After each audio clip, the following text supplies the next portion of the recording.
we'll take a look at the papers now, starting with Sporting Life. Sporting Sun. No, you have your Sporting Life. Seriously, Sporting Sun. Come on. Okay, Bafana will be Eagles' nightmare, coming from the coach himself. We'll see what's going to happen on Saturday. I'm reading from Sporting Sun. And Cristiano Ronaldo says, I deserve Ballon d'Or. Right now, okay, give it to him. Red Devils tracks Diego Costa and Sanchez. Okay. Mikel sets to bounce back, and Nice tables 16 million naira for Oyekoro bid. Okay, so he's no longer Arsenal as an injured. Which one gets you talking from here? I think the Red Devils tracking Diego Costa and Sanchez. Which Red Devils? Okay, it's not Sanchez. Sanchez. I was talking about the Sanchez at Bayern Munich, not Alexis Sanchez. Renato Sanchez. Renato Sanchez. Yeah. I think the CR7 story, I mean, it's almost expected that he would get this year because he's won the Champions League back-to-back. He's also won the Primera Liga with Real Madrid, scoring important goals in that period. And, of course, for I think the 4th consecutive year, he's finished as top scorer in the UEFA Champions League. Incredible. So you can't begrudge him. I think he deserves it. He's an epitome of hard work, you know. Maybe not as talented as some other players, but he puts in the work, gets himself ready, and most importantly, he can finish, he can score goals. And his goals have counted in Real Madrid's favour and Zidane's favour this season. They've won 2 major trophies, and I think that you can't argue against the Ronaldo for Ballon d'Or campaign. We'll give it to him now, right now. And FIFA best as well. So it's just, when you see Ronaldo, the way he's still playing at the moment, at 32, it looks like one of those players that can play well into his 30s. Or 40s.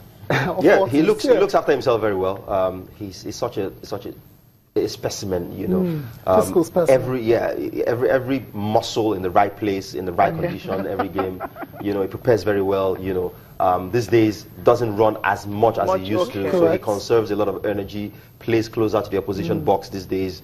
Says, you know, he had a conversation with Zidane where they agreed that he was going to be resting more, so he missed a lot of Primera Liga games this season, focusing more on the Champions League, and end of the day, it paid off. The burst of pace that he still shows.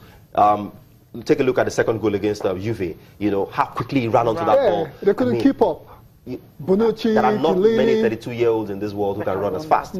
So if you look at him from that perspective, you think that this guy is going to be around for maybe another 10 years. He will be slowing down bit by bit, but he will be modifying his game to remain as dangerous as he goes along. Which is what he's done. Credit to Zidane for that. Most definitely, but Ronaldo has a team of, you know, guys who back end are working constantly on conditioning, you know, all manner of things just to keep him in tip-top shape and keep him at the top level. He never misses a leg day. No, he doesn't. That's a tough one. Okay, let's look at Complete Sports now. This one here, okay, but surely I'll get a reaction. Why I dropped Mikel Igalo? That's according to the Eagles gaffer. That's getting on raw.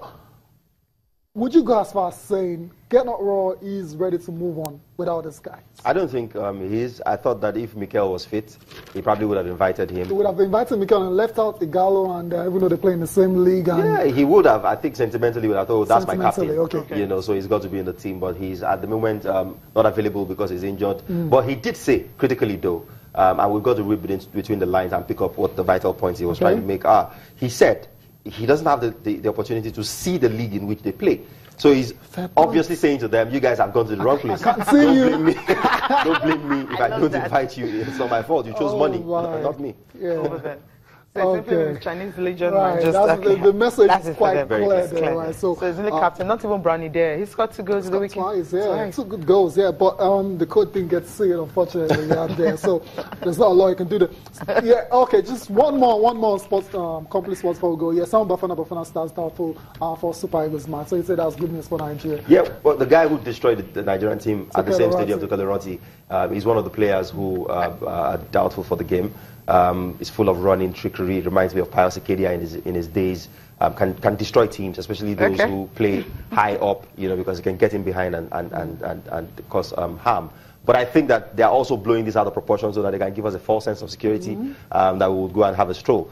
These guys, most of those 7 players will start the game. Okay, thank you, brother. Thank you, brother, for coming on the program. All right, thank you for watching. I'm Cecilia Amorgwe. Enjoy the rest of your day. I'm Tayo Salam.